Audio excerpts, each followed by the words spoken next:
Hello and welcome to the Sal Licata Show podcast, episode 7. Championship Sunday has now come and gone. One football game remains, and that, of course, is the Super Bowl in a couple of weeks. And I hate this matchup with the Patriots and the Seahawks for many reasons. But there was a great tie-in on Championship Sunday to both the local football teams, and that's where I want to begin. And the obvious one, I think, is worst case scenario for the Jets. You got Sam Darnold, the quarterback in the Super Bowl against the Patriots. And, first let's start with the Darnold aspect of it. I cannot believe, I can't believe it. Maybe I should have evolved and adjusted my thinking after watching Darnold with the Vikings have some success last year, watching him have some success this year, obviously with Seattle. I picked against them, bet against them with the Rams. I just cannot believe Sam Darnold is going to be quarterbacking in the Super Bowl. Matter of fact, this was going around on social media yesterday. He's the first quarterback of that 2018 draft, the group of Josh Allen, Baker Mayfield, Lamar Jackson, Josh Rosen, all those quarterbacks, obviously Sam himself, all those great quarterbacks, or thought that they were going to be great quarterbacks. The first one to get to a Super Bowl, Sam Darnold. Oh, my God. I can't believe it. So that's got to be a little salt in the wound for the Jets. But Jet fans are used to it by now and maybe calloused with this stuff. I just can't. Hey, give Seattle credit, man. They were the better team.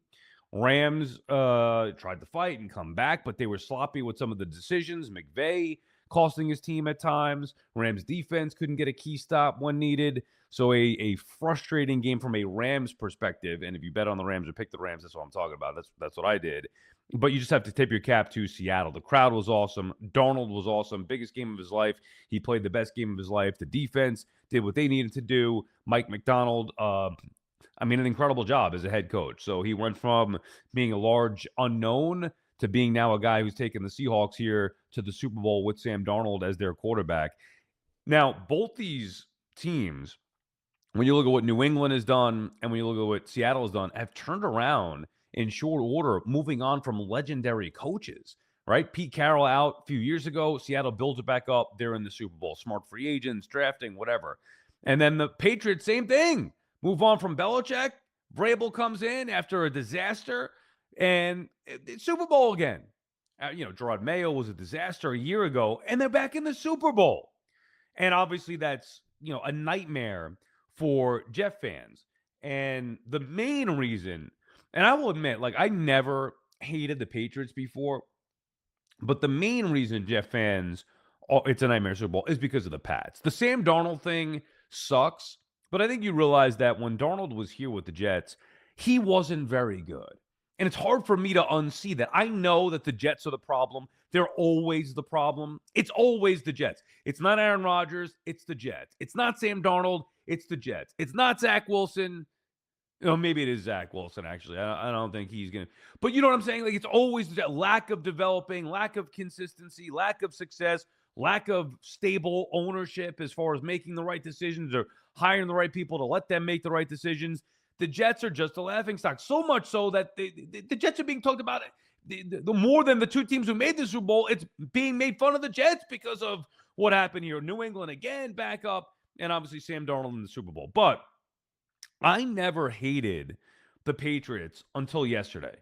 Well, maybe never is a strong word, but I'm not a typical, I'm not a Jets fan per se. I'll root for the Jets and Giants, but I didn't grow up a Jets or Giants fan. So I never had that hate, that venom toward New England. And from afar, instead of having jealousy the way that I did with the Bulls in the 90s, I never had that with Belichick and Brady. And, some of the Super Bowl wins were just ridiculous, especially the one against the Falcons. But whatever. The point is, I never really hated that Patriots dynasty because in the beginning, if you remember, they were underdogs in that first Super Bowl against the Rams. Plus, I've always been a Belichick guy because I was always a Parcells guy. So that just kind of carried over. And then Brady coming out of nowhere, how can you not love him?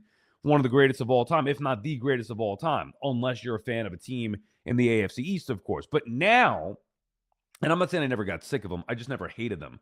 And I never really hated the Chiefs either, but there was a point where I got sick of them.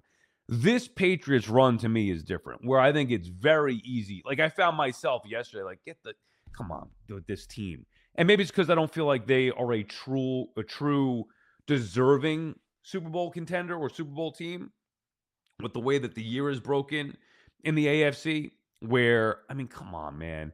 Denver did everything they could to give that damn game away. Peyton with stupid decision after stupid. Jared Stidham, maybe the worst quarterback I have ever seen in my life. He made that play with the shovel back. What the F was that, dude? I used to watch Columbia games and broadcast Columbia games for about 10 years. Jerry Recco and I used to do that. And there were a lot of teams in those 10 years that went 0-10. Stidham is the worst quarterback I've ever seen, including those Columbia teams. That's how bad that is. Like, I don't care if you're a backup, starter, you're in the NFL, you cannot make a play as stupid as he made, especially in that spot. Like, ever, really, ever in the NFL, you can't make a play as dumb as that. But in that spot, you've got to know your job is to basically manage the game. Don't screw it up. Throwing an interception is one thing.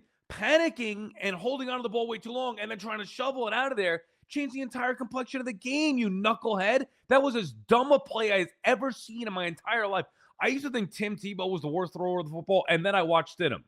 And I admit, like, I wasn't that familiar with Stidham, what he did with New England. I didn't think it could be that big of a drop-off from Bo Nix. Holy cow, that guy sucks so bad. He is god-awful. God-awful. Even before the snow and the weather. So it's not just about the snow and the weather, which clearly impacted the game as well in a negative way from really both teams' standpoint. But I think that hurt Denver more because their defense was fine anyway against New England. New England was going to have a tough time scoring. But Denver couldn't score. They couldn't move the football. Oh, what a frustrating game from Denver perspective. So you throw in the fact that New England didn't have to face even Bo Nix, who's not Josh Allen or Patrick Mahomes. Didn't have to face Bo Nix. They faced Stidham, who gave them the game. Not to mention the entire year in the AFC with the Chiefs being down, the Ravens being down, the Bills being knocked out of it the round before. It was clearly I'm not trying to take anything away. They're in the Super Bowl, and I think they're going to actually win the Super Bowl now. Now we got a couple of weeks to digest this game and dissect it, but I don't know how they're underdogs in this game.